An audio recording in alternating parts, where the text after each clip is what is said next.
Alright, welcome back. Now, today's video we're making a bench for this drop saw. Now, it's going to go next to the roller door, and well, because it's quite a narrow roller door, I can't have it permanently fixed. So it's going to be a pivoting bench, so if I need to get a vehicle in, I can drop the bench down against the wall and well, it's out of the way. So the saw will not be fixed to the bench. The bench is basically going to be an angle frame with some hinges, and the saw will sit in that. So I've got some 50-50 by 3 angle, and well, I'm just going to make it and you can watch. Alrighty, let's get on with it.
I'm holding the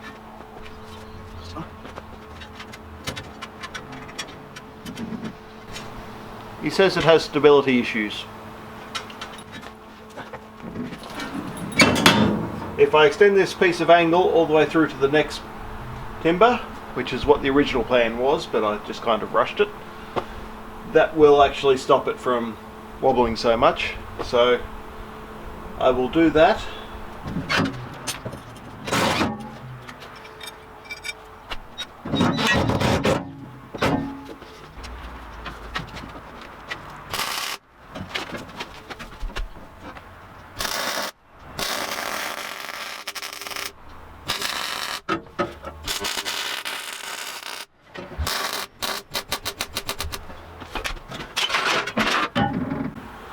A lot more stable.